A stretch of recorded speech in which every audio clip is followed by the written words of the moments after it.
विश्व युद्ध के बाद परिस्थितियां स्पष्ट हैं कि अंग्रेज भारत छोड़ने की तैयारी कर रहे हैं, छोड़ेंगे ही छोड़ेंगे। 1946 का चुनाव हो चुका है। चुनाव में कांग्रेस भारी बहुमत से जीत चुकी है। सबको पता है कि कांग्रेस का जो अध्यक्ष होगा, प्रधानमंत्री बनने का न्योता उसी को मिलेगा अंतरिम सरकार में।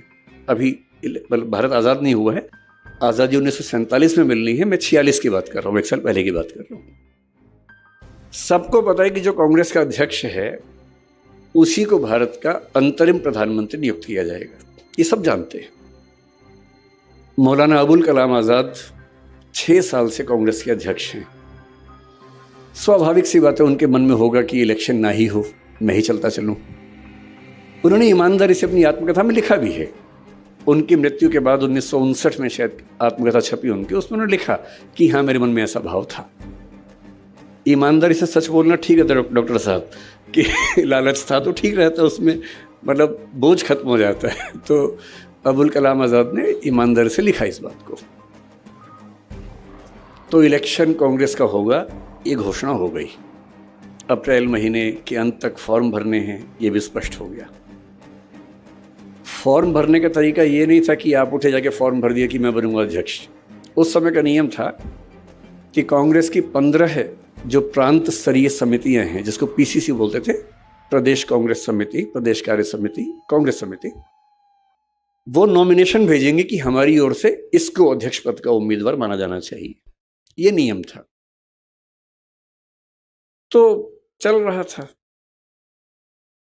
15 प्रदेश समितियों में से 12 ने सरदार वल्लभ भाई पटेल का नाम भेजा कि इनको अध्यक्ष बनाया जाए। बाकी 3 ने किसी का नाम नहीं भेजा, एब्सटेन किया कि हम किसी का नाम नहीं भेजेंगे। यानी कुल मिला के एक ही नाम आया, कोई दूसरा नाम ही नहीं आया। अब मामला फंस गया। 29 अप्रैल की डेट सामने आ रही थी, दूसरा कोई नाम ही नहीं आ रहा था। फिर कहते हैं कि कुछ लोगों ने कोशिश की कि नेहरू जी का नाम भी उसमें आना चाहिए। कृपलानी जी इसमें मुख्य भूमिका में थे। उन्होंने दिल्ली की जो कांग्रेस कार्य समिति है, कांग्रेस वर्किंग कमेटी है, CWC, उसके कुछ मेंबर्स के माध्यम से उनका नॉमिनेशन करवाया, जो कि जहां तक मेरी जानकारी है, मैं इतिहास का बहुत गंभीर शोधार्थी नहीं हूं, पर जितना मैंने पढ़ा है उस समय के नियमों के तहत शायद वो संभव नहीं था, तो नियम थोड़े लचीले किए गए उसके लिए। उनका नॉमिनेशन हुआ।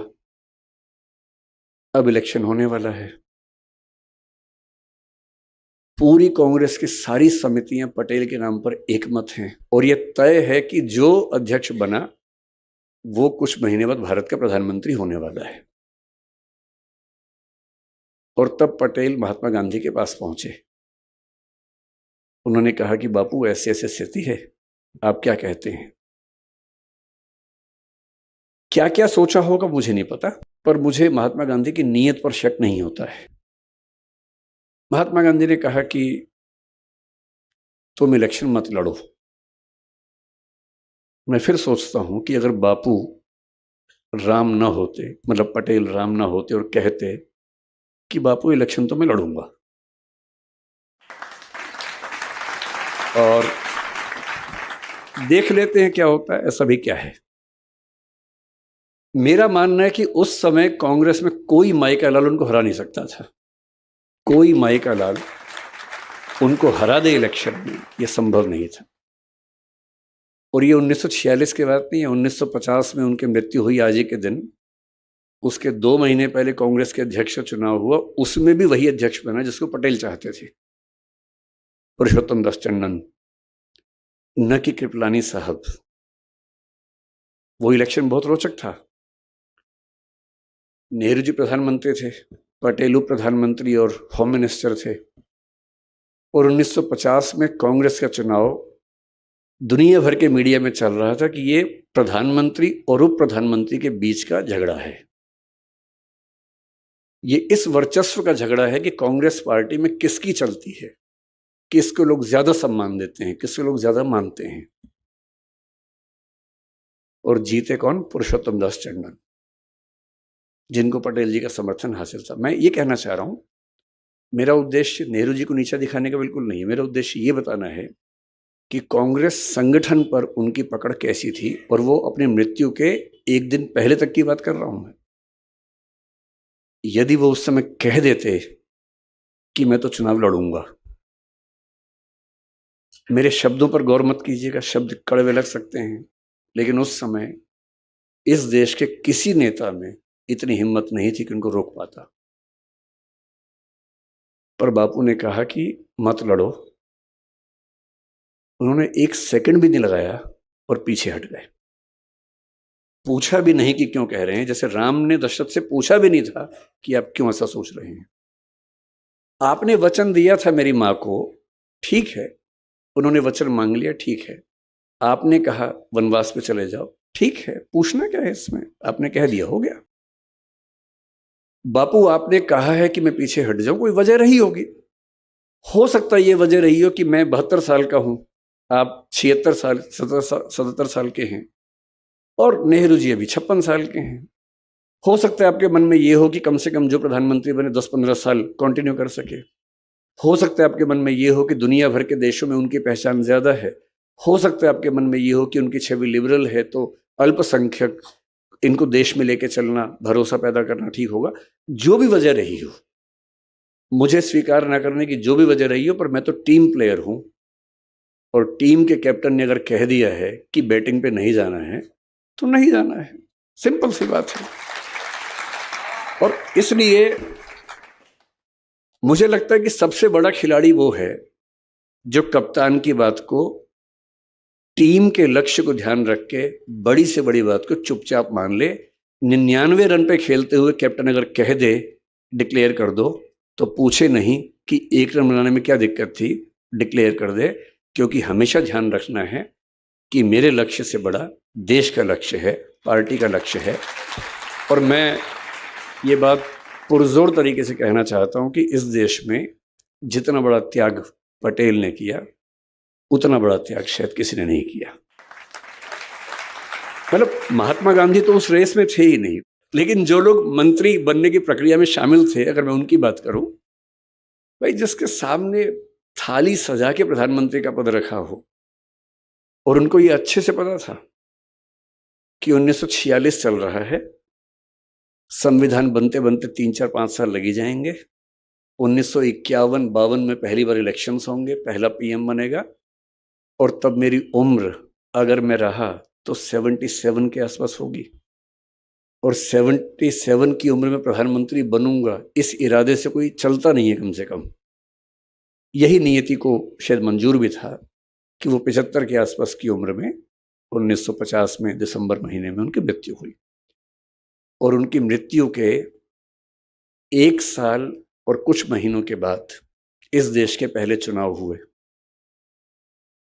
और इससे भी बड़ी बात क्या है, महात्मा गांधी थे, महात्मा गांधी ने कहा कि भाई देखो, मैं कह रहा हूं पीछे हट जाओ, हट गए पीछे। दशरथ ने कहा कि बेटा ऐसा संकट है, राम पीछे हट गए। राम वन में है, और पता लगा कि दशरथ की मृत्यु हो गई है। अगर दशरथ की मृत्यु के बाद राम बोलते कि भाड़ में जाए दुनिया, मैं वापस आ रहा हूं, देखता हूं कौन मना करता है, कौन मना कर लेता। पर नहीं, मेरे पिताजी का वायदा था, वायदे के लिए मैं कुछ भी कर सकता हूं। मतलब एक बहुत प्रसिद्ध गजल का शेर है, जैसी एक लाइन है, मैं कुछ भी हूं पर एहसान फरामोश नहीं। मैं कुछ भी हो सकता हूं, एहसान फरामोशी नहीं कर सकता। अगर पिताजी को वचन दे दिया और पिताजी की मृत्यु हो गई, तो भी वचन पूरा होगा। गांधी जी 1948 की जनवरी में इस दुनिया से चले गए थे। जिन गांधी जी के वचन का सम्मान था वो तो नहीं है। और पटेल 1950 के दिसंबर में गए, 22 महीने थे। और यदि वो उस समय ठान लेते कि अब तो गांधी जी हैं ही नहीं, अब कौन रोकेगा। पर वही बात है कि वचन दिया है तो दिया है, निभाना है तो निभाना है। और इसलिए किसी बड़े व्यक्ति की पहचान इससे नहीं होती कि उसने खेड़ा सत्याग्रह किया, बारडोली सत्याग्रह किया, वो तो किया, बड़ी बात है। पर सीखने की असली बात होती है चरित्र, किरदार, कि उस व्यक्ति के अंदर ऐसा क्या था। पर पूरे स्वाधीनता संग्राम में शायद इतना बड़ा दिल, इतना बड़ा जिगर मुझे नहीं लगता किसी और के पास रहा होगा। ये उनकी पहली पहचान है। दूसरी बात, नेता बनना हमें लगता बहुत आसान काम है। मेरा मानना है कि इस दुनिया का सबसे मुश्किल प्रोफेशन नेतागिरी करना है, सबसे मुश्किल काम है। अच्छा, हम जब तक पॉलिटिक्स में नहीं जाते हमको लगता है कि मजाक चल रहा है, सब क्या है, ऐसा ही है, तो लूट जाते हैं, लूटते हैं, लुटेरे हैं, डाकू हैं, ये हैं, वो हैं। कहना बड़ा आसान होता है। एक बार इलेक्शन लड़के देखिए, तब समझ में आता है कि इलेक्शन क्या है, पॉलिटिक्स क्या है। मुझे आज से 7-8 साल पहले कई दोस्तों ने कहा कि तुम पॉलिटिक्स में चले जाओ, तो मेरा पहले मन था पॉलिटिक्स में जाने का। जब मैं कॉलेज में आया ही था तब तो एक ही मन था कि पॉलिटिक्स में ही जाना है। धीरे धीरे मुझे लगा नहीं, उतना अच्छा नहीं है, उससे अच्छा पढ़ना पढ़ाना ज़्यादा अच्छा है। पर मैंने एक प्रयोग करके देखा, जिस मोहल्ले में रहता था उस मोहल्ले का इलेक्शन लड़के मैं वहाँ का अध्यक्ष बन गया। एक ही दिन में इलेक्शन प्रचार के लोग मुझे सम्मान करते थे, सब जितवा दिया। उनको भी लगा कि फ्री में कार्यकर्ता मिल रहा है तो ठीक है, करवा लेते हैं काम। तो फिर मैंने 1.5 साल काम भी किया और मैंने 1.5 साल में समझ लिया कि बहुत ही टेढ़ी खीर है। लोगों की वैध अवैध उम्मीदें जो कभी खत्म होती ही नहीं, उन सबको पूरा करने की नैतिक जिम्मेदारी। वेतन आपको मिलना है नहीं वहां से, मतलब जिस पद पर मैं था कम से कम वहां तो वेतन भी नहीं मिलता है। ऊपर से आप कितने भी ईमानदार हों, कीचड़ उछलना ही उछलना है। आप अपनी जेब से पैसा खर्च करके कुछ बनवा देंगे तो भी क्या कहा जाएगा, जरूर कहीं से कमीशन मिल रहा होगा। इतनी गालियां, इतनी आलोचनाएं। इसीलिए कहते हैं कि स्टील की नर्व्स हों तो ही पॉलिटिक्स में आना चाहिए। चमड़ी बहुत मोटी हो, खाल बहुत मोटी हो तो ही पॉलिटिक्स में आना चाहिए, वरना नहीं आना चाहिए। बहुत मुश्किल होता है। मैं तो कल्पना करता हूं कि अगर कभी राहुल गांधी या अरविंद केजरीवाल अखबार पढ़ लें या सोशल मीडिया पर चले जाएं और देख लें कि इंस्टाग्राम पे, यूट्यूब पे उनके बारे में क्या क्या चल रहा है, या व्हाट्सएप देख लें एक दिन, मतलब किसी बीजेपी वाले का व्हाट्सएप किसी दिन राहुल गांधी के हाथ में पड़ जाए एक दिन के लिए, और उसमें देखे कि उनको कहां कहां से क्लिप काट काट के कैसे जोकर साबित किया हुआ है, कितना सदमा होता होगा। हमें तो 4 लोग बुरा बोलते हैं, नींद नहीं आती रात को। आपको पता लगे कि 150 करोड़ की आबादी में से आधी आपके बारे में ऐसा बोल रही है तो उसके बाद कहां सो पाएंगे, क्या नींद आएगी आपको? बहुत मुश्किल है। इसलिए मेरे मन में तो नेताओं को लेकर अगाध श्रद्धा है, अगाध सम्मान है कि जितना ये झेलते हैं उतना दुनिया में कोई नहीं झेलता है। पूरी दुनिया जो आती है मजाक बना के चली जाती है, जिसका मन करता है वीडियो बना देता है इनके बारे में। मतलब पब्लिक प्रॉपर्टी है कि जो आएगा थूक देगा, जो आएगा एक लगा के चला जाएगा। इतना झेलना कोई मजाक थोड़ा ना होता है। इसके लिए चाहिए कि ऐसा व्यक्तित्व कि आप अपनी भावनाओं पर इतना कंट्रोल करना जानते हो कि आपको क्लियर रहे कि मुझे इन भावनाओं में बहना नहीं है, बल्कि अपना उद्देश्य ध्यान रखना है। ये सब तो लगा रहेगा। और जब आप लोग जीवन में है तो निंदाएं तो होती हैं, आलोचनाएं होती हैं, झेलनी पड़ेंगी, आदत डालनी पड़ेगी। और या फिर हम तुलसीदास जी की तरह इस बात पर सीधे आ जाएं, हानि लाभ जीवन मरण जस अपजस विधि हाथ। कि हानि होगी या लाभ होगा, जिएंगे या मरेंगे, यश होगा या अपयश होगा, ये नियति के हाथ में है, मेरे हाथ में नहीं है। तो अपयश हो रहा है तो हो रहा है, कभी यश भी हो जाएगा, ऐसा क्या है। और ये कहना बड़ा आसान है, इसको जीना बहुत मुश्किल है। कहना तो बहुत आसान है, मैंने कहा, आपने सुना, तालियां बज गई, मजा आ गया। पर जब अपयश होता है ना, तब ये याद नहीं आता है। उस समय तो दिल की धड़कनें बढ़ जाती हैं, बीपी बढ़ने लगता है, बेचैनी होती है, एंग्जाइटी होती है, नींद नहीं आती है, और पता नहीं क्या क्या होता है। राम की स्थिति सोच के देखिए। बापू, मैं बार बार राम का जिक्र कर रहा हूं पटेल जी को समझाने के लिए। राम वन के अंदर हैं और सीता जी ने कहा कि मुझे हिरण चाहिए, मैंने स्वर्णिक हिरण देखा है। वो उस समय शायद नहीं समझ पाई कि ये एक जाल है।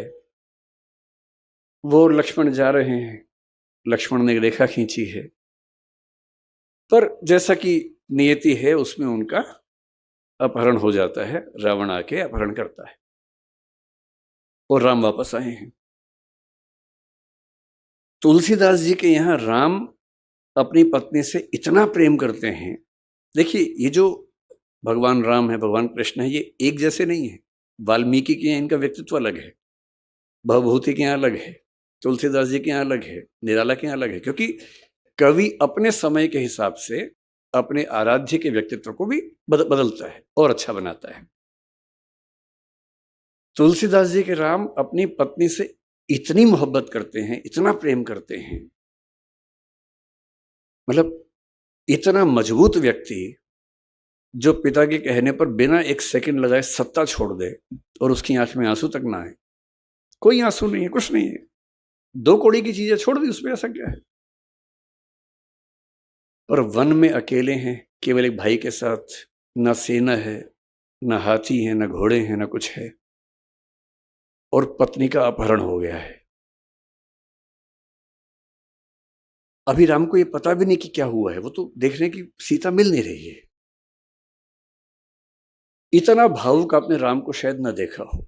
बांग्ला भाषा में एक रामायण है, कृतिवास रामायण, उसमें राम बहुत भावुक हैं, आंसू के साथ रोते हैं, उसमें वो कई बार रोए हैं। पर हिंदी के समाज में जो राम है, उनकी छवि रोने वाली नहीं है, उसमें वो रोते नहीं है, मजबूत रहते हैं। लेकिन रामचरितमानस में भी एक बार उनकी आंखें भर आई हैं इस मौके पर। इतने परेशान हैं, कोई मिल नहीं रहा, किससे पूछें जंगल में, और अंत में पक्षियों से पूछ रहे हैं, हे खग मृग, हे मधुकर श्रेणी, हे पक्षी, हे हिरण, हे मधुकरों की पंक्ति, हे भंवरों की पंक्ति, तुम देखी सीता मृग नयनी, क्या तुमने देखा है सीता को जिसकी आंखें मृग जैसी हैं। ये भगवान राम हैं। इतना मजबूत व्यक्ति जो सत्ता जाने पर एक सेकंड को हिल तक नहीं रहा है, जिसको सत्ता का लोभ है ही नहीं, जब उसकी पत्नी उसको नहीं मिल रही है तो भावनाओं में बहकर पक्षियों से, हिरणों से, भंवरों से पूछ रहे हैं कि क्या तुमने सीता को देखा है। और फिर थोड़ी देर बाद पता लगता है जटायु से कि दुनिया के सबसे ताकतवर राजा ने उसका अपहरण किया है। वो राजा जिसको भगवान शिव का वरदान हासिल है, वो राजा जिसका बेटा मेघनाद इंद्र को हरा चुका है, उस राजा ने इनकी पत्नी का अपहरण किया है। और ये जंगल में है, वनवास के नियम के तहत अयोध्या की सेना को भी नहीं बुला सकते हैं। उस राजा से समुद्र पार करके लड़ना है, बिना सेना के लड़ना है, और नहीं लड़ेंगे तो सीता की मुक्ति कैसे होगी। 1908 में आ जाइए। पटेल का विवाह थोड़ा जल्दी उम्र में हुआ, जैसा कि उस दौर में होता था, सबका ही होता था, तो उनका भी हो गया था। बहुत जिक्र नहीं मिलता, लेकिन ऐसा माना जाता है कि वो अपनी पत्नी से बहुत प्रेम करते थे, सम्मान भी करते थे। उनकी पत्नी को तबीयत खराब हुई, कुछ इन्फेक्शन हुआ, मुंबई लेके गए 1908 में। कामा अस्पताल वहां का अच्छा बड़ा अस्पताल था, वहां उनका एडमिशन हुआ। डॉक्टर ने कहा कुछ दिन दवाइयां देंगे, ठीक हो जाएंगी तो सर्जरी करनी पड़ सकती है, लेकिन कुछ दिन दवाइयों पे चलेगा। दवाइयां होने लगी, कुछ ठीक होने लगी। इतने में आनंद से एक जानकारी आई कि उनका एक परिचित, उसके ऊपर सरकार ने हत्या का मुकदमा लगा दिया है। और उसने कहा कि आप, क्योंकि पटेल इंग्लैंड से पढ़ के आए बैरिस्टर थे, कोई मजाक तो था नहीं, उनकी तूती बोलती थी अपनी वकालत में। मित्र ने कहा कि आप आएंगे तो बच पाऊंगा, वरना तो इस सरकार का इरादा कुछ सही लग नहीं रहा है। तो पत्नी को ठीक स्थिति में देखकर ये कहे कि मैं 2-4 दिन में छुड़ा के आता हूं। आनंद आ गए वापस। संयोग से उसके 2 दिन के बाद डॉक्टर्स ने पाया कि आज स्थितियां ठीक हैं, सारे जो पैरामीटर से ठीक हैं, आज ही सर्जरी करना ठीक रहेगा। तो सर्जरी कर दी, उनकी एब्सेंस में कर दी, और शाम को तार भेजा कि ऑपरेशन हो गया है, आपकी पत्नी ठीक है। तो इनको भी सुकून था। अगले दिन भी कोर्ट में तारीख लगी हुई थी उस मुवक्किल को बचाने की। अगले दिन ये अदालत में केस लड़ रहे हैं, अपने मुवक्किल को बचाने का प्रयास कर रहे हैं, और ठीक उस समय उनकी पत्नी की तबीयत अचानक बिगड़ी और देहांत हो गया, मृत्यु हो गई। 33-34 की उम्र थी उस समय सरदार पटेल की, उतनी सी उम्र में उनकी पत्नी की मृत्यु हो गई। वहां से तार हुआ, तार पहुंचा और ये अदालत में केस लड़ ही रहे हैं, और एक परिचित ने आके उनके हाथ में तार थमा दिया, और उस समय वो अपने दोस्त को बचाने के लिए दूसरे पक्ष के गवाह का क्रॉस एग्जामिनेशन कर रहे हैं। तार पढ़ा, तार में लिखा है कि आपकी पत्नी की मृत्यु हो गई है। लगभग वही स्थिति है। ऐसे में कौन काम करना चाहेगा? कोई भी ये चाहेगा कि फिलहाल मैं यहां से जाऊं, दुख अपना कम करूं, परिवार के साथ बैठूं, और उनके दिल में एक ही बात आ रही है कि मेरा निजी दुख तो अपनी जगह है, लेकिन अगर मैं इस बिंदु पर हट गया तो वो तो चली गई, ऐसा ना हो कि ये भी चला जाए। और 1-2 मिनट का अंतराल, मन ही मन में अपने आप से बातचीत, तार को मोड़ के जेब में रखा, जिरह की, दोस्त को बचाया, और कार्यवाही खत्म होने के बाद दोस्त ने पूछा क्या तार आया था, और तब पहली बार किसी को पता लगा कि इतनी बड़ी बात हो गई है। यूं मुझे लगता है कि पत्नी की मृत्यु पर इतना कोई कैसे निष्ठुर हो सकता है, लेकिन जब बड़ा उद्देश्य सामने हो तो हमें शायद ये हक भी नहीं होता कि हम निजी दुखों को किसी दूसरे के भावी संकट की तुलना में तरजीह दें, ज्यादा महत्व दें। जिसमें अपनी भावनाओं पर इतना नियंत्रण करने की सामर्थ्य होती है, सच्चा नेता वही होता है। ये हर किसी के बस की बात नहीं है, बहुत ताकत चाहिए ऐसा होने के लिए। अब ऐसे व्यक्तित्व से जुड़ा व्यक्ति जब स्वाधीनता संग्राम में उतरेगा तो सीधी सी बात है, वो छोटे कद का तो नहीं ही होगा।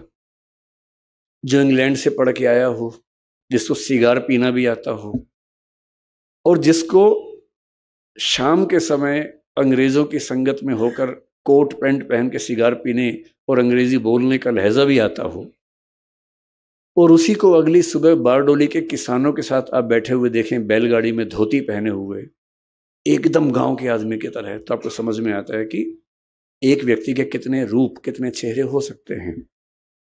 जो सिगरेट पीने का आदी हो किंतु जेल में जाए और जेल का जेलर, अंग्रेज जेलर कहे कि मैं आपके लिए सिगरेट की व्यवस्था कर दूंगा, और वो कहे आपसे सिगरेट लेने से बेहतर है आज के बाद ना ही पीऊं और जिंदगी भर ना पिए उसके बाद। मतलब वो बड़ी बातें तो दुनिया जानती है, लेकिन जो बातें किसी के किरदार को बनाती हैं, असली बातें तो वो हैं।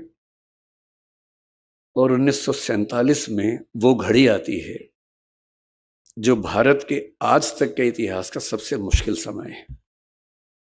1947 में हम आजाद हुए, वो तो ठीक है आजाद हुए, पर आजाद होना घटना नहीं है, एक प्रक्रिया है, एक प्रोसेस है, लंबा प्रोसेस है जो कई साल चलता है। और वो कई साल यूं ही नहीं निकलते हैं, उसको निकालने के लिए बहुत बहुत लोगों को बहुत कुर्बानियां देनी पड़ती हैं। अंग्रेज 1942-43 से ही भड़काने में लगे हैं कि रियासतों के राजाओं की मर्जी है कि भारत का हिस्सा बनना चाहें, पाकिस्तान का हिस्सा बनना चाहें या आजाद रहना चाहें। और जो भारत आज आप देख रहे हैं वो भारत ऐसा नहीं था। ये सूरत भी आजाद ना होता अगर पटेल ना होते तो। ये सूरत, इसी सूरत की बात कर रहा हूं। मुझे नहीं पता कि ये जगह सूरत जिले में आती है नहीं, पर मैं सूरत की बात कर रहा हूं। उस समय के भारत में अंग्रेजों का भारत तो एक हिस्सा था, 50 से 60% समझ लीजिए, जिसको आज हम भारत कहते हैं, उसका मुश्किल से 55 से 60% हिस्सा अंग्रेजों के हाथ में था। 40% हिस्सा ऐसा था जो रियासतों के पास था, राजाओं के पास था। उन राजाओं को अंग्रेजों ने गारंटी दी हुई थी कि अगर तुम पर किसी ने हमला किया या अंदर से विद्रोह हुआ तो हम बचाएंगे तुम्हें। इसे बोलते प्रोटेक्टरेट, कि तुम हमारे प्रोटेक्टरेट हो, हम तुम्हें बचाएंगे, लेकिन राजा तुम रहोगे, सुरक्षा हम देंगे, इसके बदले हमें इतना पैसा देते रहो तो हम तुम्हें परेशान नहीं करेंगे। और अब अंग्रेज कह रहे हैं कि हम तो छोड़ देंगे, रियासतों का रियासतें खुद जाने।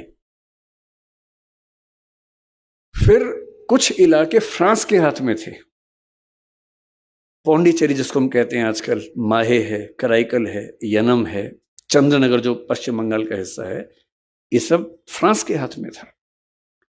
पुर्तगाल के इलाके थे, आपका पड़ोस का इलाका दमन, दीव, दादरा नगर हवेली, गोवा, ये सब पुर्तगाल के पास थे। ये कैसे मिलेंगे भारत को? और रियासतों में से कई रियासतें मन बना चुकी हैं कि हम तो भारत का हिस्सा नहीं बनेंगे भाई। कुछ भारत के भूगोल में होके कह रहे कि पाकिस्तान का हिस्सा बनेंगे। जूनागढ़ आपका पड़ोस का, हैदराबाद सबसे बड़ी रियासत, जिसके कुछ हिस्से आजकल तमिलनाडु में है, कुछ हिस्से तेलंगाना में है, कुछ हिस्से कर्नाटक में है, कुछ महाराष्ट्र में है। इतनी बड़ी रियासत थी, देश की सबसे बड़ी रियासत, उसका निजाम कह रहा है कि हम तो आज़ाद रहेंगे क्योंकि पाकिस्तान ने उसे सपोर्ट किया कि हम साथ देंगे तुम्हारा। उधर कश्मीर, कश्मीर तो बॉर्डर पे है, फिर भी एक संभावना बनती थी कि पाकिस्तान का हिस्सा बनेगा, भारत का बनेगा। पर हैदराबाद कैसे सोच सकता था? 562 के आसपास रियासतें हैं। उधर केरल में त्रावणकोर की रियासत, कोचीन की रियासत, अलग अलग, वो आज़ाद होने के मूड में है क्योंकि अंग्रेज कह रहे कि तुम्हारे पास न्यूक्लियर मटेरियल है तुम्हारी ज़मीन के नीचे, हम तुम्हें सपोर्ट करेंगे। उनको परमाणु बम बनाने हैं और वो जो उसका रॉ मटेरियल चाहिए वो त्रावणकोर के नीचे दबा हुआ है। इधर राजा को शौक चढ़ गया कि हम तो अलग रहेंगे। जितने राजा उतने शौक। उन सबको मनाना है। नेहरू जी और पटेल जी की तुलना मैं करने से बचता हूं, लेकिन नेहरू जी के आदर्श बड़े सुंदर हैं, पर यथार्थ की जमीन पर कैसे मैनेज करना है उस मामले में पटेल का कोई मुकाबला नहीं था, कोई मुकाबला नहीं था।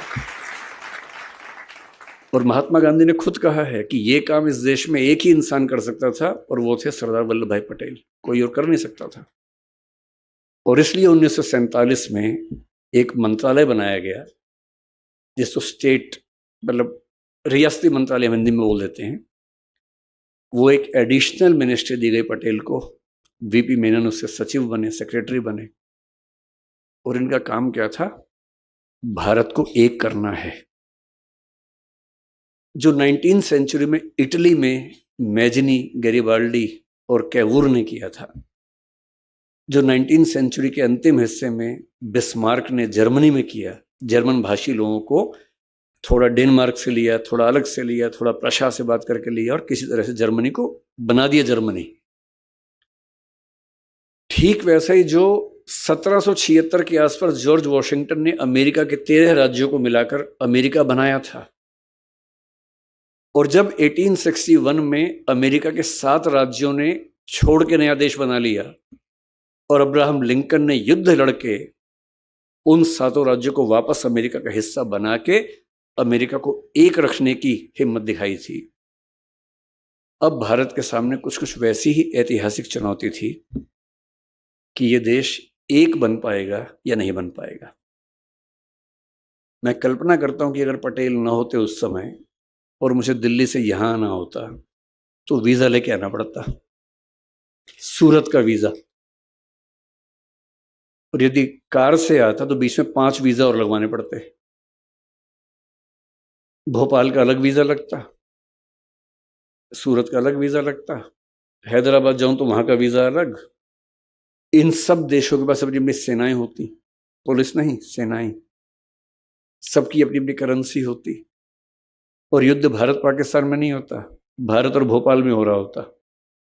भारत और हैदराबाद में युद्ध हो गया और सूरत भारत के साथ है, ऐसी खबरें सुन रहे होते हम लोग। मेरे पास भारत का पासपोर्ट होता, आपके पास सूरत का पासपोर्ट होता। अगर वो नौबत नहीं आई है और आप कश्मीर से कन्याकुमारी बेधड़क घूम सकते हैं, तो इसके लिए जो प्रैक्टिकल विजडम थी ना कि कैसे मनाना है, प्यार से मनाना है, चाबुक भी रखना है साथ में, लेकिन मनाना प्यार से है। अलग अलग राजा को अलग अलग प्रपोजल देके, प्रलोभन देके, डॉक्यूमेंट अलग अलग बना के जोड़ना है। बड़े राजाओं को ये ना लगे कि छोटे राजा के बराबर कैसे मान लिया हमें। तो उनको संविधान में प्रमुख पद राज्य प्रमुख का अलग से बना के देना है, वो सब करना है। और 562 में से 559 में केवल बातचीत से कोई समाधान कर ले, इसको 99.9% रिजल्ट कहते हैं। 562 में 559 को बिना एक भी लाठी मारे समझा देना कि भारत का हिस्सा बन जाओ, और बाकी 3 में से 2 को पता भी ना चले क्या हुआ। जूनागढ़ और हैदराबाद आज तक परेशान हैं। हैदराबाद में क्या हुआ, 1 साल के स्टैंड स्टिल एग्रीमेंट के बाद जब पटेल समझ गए कि मामला नहीं सुलझेगा, कहते हैं कि नेहरू जी की भी सहमति लिए बिना, आमतौर पर उनमें सहमति रहती थी हर मामले में, इस मामले में कहते हैं कि थोड़ी तकरार हुई। तकरारें होती थी, होनी भी चाहिए भाई। 2 लोग एकदम एक से सोचेंगे तो फिर 2 क्यों हैं, एक ही काफी है। 2 पॉइंट ऑफ व्यू हैं तभी तो 2 लोग हैं। 2 लोग कमरे के अंदर झगड़ा करें, फिर एक बिंदु पर आए, बाहर निकल के वही काम करें। यही होता है इलेक्शन, और यही होती है मंत्रिमंडल की नीति। और सेना को घुसा दिया हैदराबाद के अंदर। 3 दिन का काम था, काम खत्म हुआ। और जब तक सिक्योरिटी काउंसिल में पहुंचे नवाब साहब, निजाम साहब, तो पटेल ने कहा नहीं नहीं, सेना नहीं गई थी, पुलिस गई थी, पुलिस एक्शन था भाई। और तब तक हैदराबाद भारत का हिस्सा हो चुका था कि जहां बातचीत से काम नहीं बनेगा वहां लाठी का इस्तेमाल भी करेंगे। लेकिन देश को एक करने का उद्देश्य छोटी मोटी नीतियों से कि हिंसा अहिंसा, ये सेकेंडरी बात है। पहली बात है कि देश एक है तो हम हैं, वरना तो सब बेमानी बातें हैं। जिस लक्षद्वीप में प्रधानमंत्री कुछ दिन पहले गए और जिसको लेके मालदीव्स बहुत परेशान हो गया, आपको आश्चर्य होगा कि वो आज भारत में क्यों है। इसकी अकेली वजह है कि सरदार पटेल को ध्यान आ गया कि पाकिस्तान की नीयत खराब हो सकती है। उस समय तो लक्षद्वीप, क्योंकि वहां ट्राइबल लोग रहते हैं, उनको न भारत पता था न पाकिस्तान पता था। बस ये था कि वो जिस लोकेशन पे है, उस लोकेशन पे अगर पाकिस्तान होता तो भारत के लिए खतरा हमेशा बन जाता। और उसके पास तर्क था कि भाई लक्षद्वीप के 90% से ऊपर लोग, बल्कि 99 के आसपास मुसलमान लोग हैं, तो हमारा होना चाहिए। सरदार पटेल ने भांप लिया कि इनके दिमाग में क्या चल रहा होगा। तुरंत नौसेना को आदेश दिया कि जाके कब्जा करो। सेना गई, तिरंगा झंडा गाड़ा और दूर देखा पाकिस्तान के जहाज आ रहे थे, पर तिरंगा देख के लौट गए। लक्षद्वीप भारत में सिर्फ इसलिए है कि सरदार पटेल को समय रहते ध्यान आ गया था और आदेश देके सेना को भेज दिया था। और जब देश आज़ाद हुआ, उनका अंतिम कंट्रीब्यूशन, क्योंकि जब मुझे आमंत्रित किया गया तो मन संचालक करण नाम आपका है ना, करण जी ने कहा कि सिविल सेवाओं में सरदार पटेल की बहुत बड़ी भूमिका है और आज एक सिविल सेवक खुद आए हैं तो उस पर बात होनी चाहिए।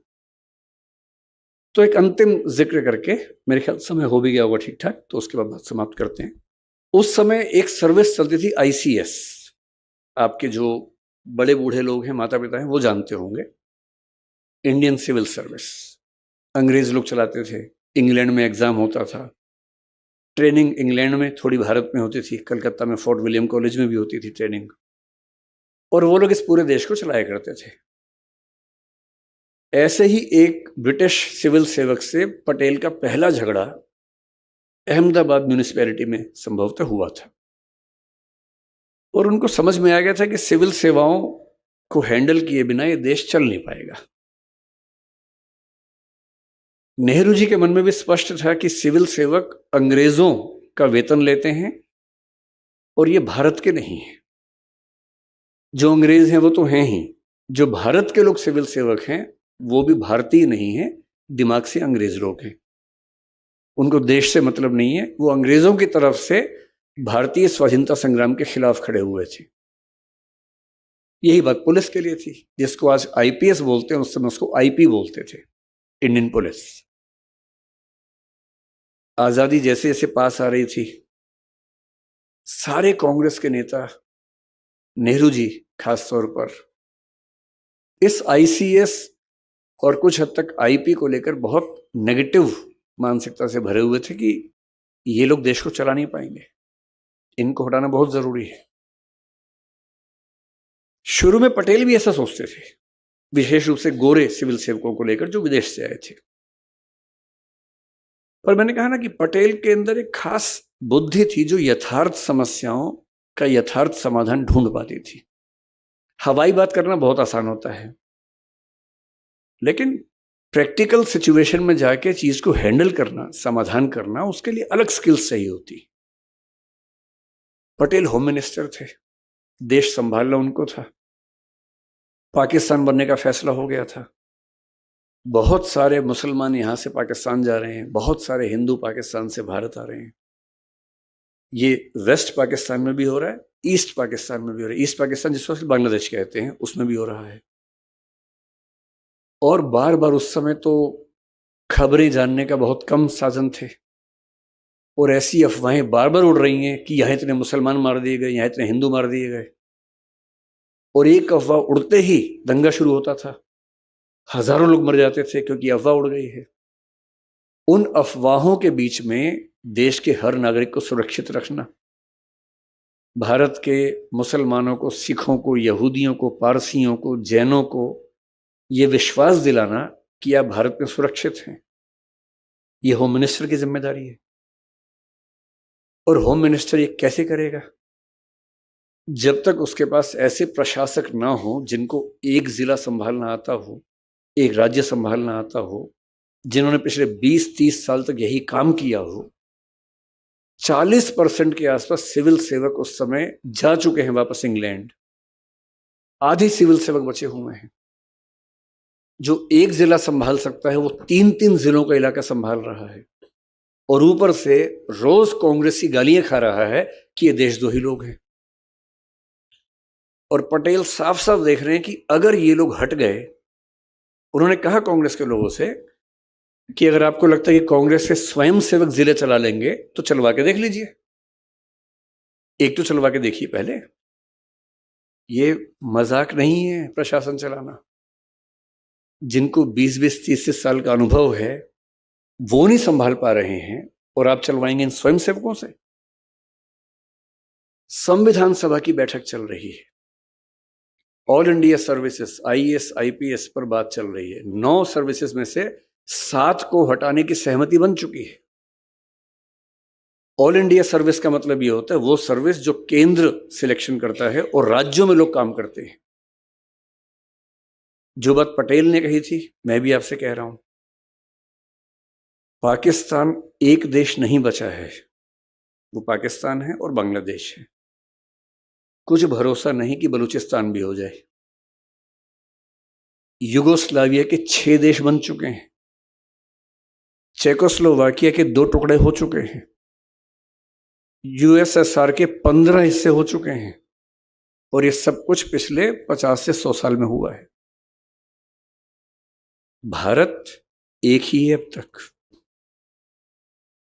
जो सिक्किम भारत में नहीं था वो सिक्किम भारत में आ गया है, उसमें इंदिरा गांधी की बड़ी भूमिका थी, उनका सम्मान करना चाहिए हमें।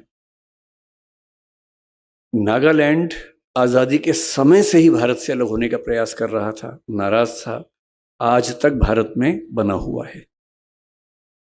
मेघालय में, मिजोरम में बहुत विवाद हुए पर भारत में है। केरल, तमिलनाडु में भी कभी कभी छोटे मोटे विवाद हुए पर भारत में ही है। और इन सब के भारत में होने के पीछे ना कोई नारा काम करता है, ना बड़ी बड़ी बातें काम आती हैं। जो चीज सबसे ज्यादा काम आती है वो है all India services, IAS IPS, और बाद में एक आईएफएस बनी जिसको हम फॉरेस्ट सर्विस, वन सेवा कहते हैं। क्यों? क्योंकि आपको central service, state service, all India service का अंतर शायद ना पता हो। सेंट्रल सर्विस केंद्र की सेवा है, केंद्र के काम, केंद्र के लोग केंद्र का ही काम करेंगे। राज्य की सेवा, स्टेट सर्विस, स्टेट की सर्विस है। राज्य सिलेक्शन करेगा, राज्य ट्रेनिंग देगा, राज्य नौकरी पर रहेगा, ट्रांसफर करेगा, पोस्टिंग करेगा, रिटायरमेंट होगी, पेंशन देगा, सब कुछ राज्य करेगा। राज्य चाहते थे कि केंद्र के लोग हम पे दखल ना दें, पटेल देख पा रहे थे कि अगर केंद्र का कंट्रोल नहीं हुआ तो ये राज्य भारत में रहेंगे ही नहीं, और उन्होंने दुनिया का सबसे अनूठा कॉन्सेप्ट दिया, ऑल इंडिया सर्विस, जो दुनिया के किसी और देश में नहीं है, केवल भारत में है। और वो कॉन्सेप्ट क्या है? आईएएस और आईपीएस, पहले 9 सर्विसेज थी, 7 तो चली गई, 2 बची। आईएएस और आईपीएस का सिलेक्शन केंद्र करेगा, ट्रेनिंग केंद्र करवाएगा, मसूरी और हैदराबाद में। उनकी पोस्टिंग राज्य में होगी। हर राज्य में 2/3 आईएएस और आईपीएस अन्य राज्यों के होंगे, उस राज्य के नहीं होंगे। किसी भी राज्य में 1/3 से ज्यादा होम कार्डर के लोग नहीं हो सकते हैं, 2/3 बाहर के ही होंगे। और किसी भी राज्य के प्रशासन के सारे ऊंचे पद, डिस्ट्रिक्ट कलेक्टर या जिसको आप डीसी कहते होंगे, या जो भी नाम, या कलेक्टर चलता होगा, जो भी चलता होगा, कहीं डीएम बोलते हैं, कहीं कलेक्टर बोलते हैं, कहीं डीसी बोलते हैं, बात है कि जिले का हेड जो होता है, जिले का हेड, जिले का पुलिस का हेड एसपी, और उनसे ऊपर के प्रशासन और पुलिस के सारे पद केवल आईएएस और आईपीएस के पास होते हैं, लगभग 90% से ऊपर। अगर भारत एक है तो इसलिए है कि चाहे नागालैंड हो, मैं किसी राज्य के बारे में गलत नहीं बोलना चाह रहा हूँ, सारे राज्य भारत के उतने ही हिस्से हैं जितने हम लोग हैं, पर जहां जहां आंदोलन हुए, मैं इसलिए कह रहा हूं, चाहे जम्मू कश्मीर हो, चाहे नागालैंड हो, चाहे कोई भी राज्य हो, उस राज्य के प्रशासन के और पुलिस के सबसे ऊंचे पदों पर बैठे हुए हर 3 में से 2 अन्य राज्यों के लोग हैं, और उनके होते हुए उस राज्य के नेता बहक भी जाएं तो भी प्रशासन देश के हित में रहता है। और अगर इतनी गहरी सोच उस समय पटेल ना लाते, हालांकि ये सोच कुछ मात्रा में पहले से आ रही थी, अंग्रेज भी ला रहे थे, लेकिन संविधान सभा अड़ी हुई थी कि आईसीएस को नहीं चलने देना है। ऑल इंडिया सर्विस को लेकर राज्य अड़े हुए थे कि हम केंद्र का नियंत्रण अपने ऊपर नहीं चाहते हैं।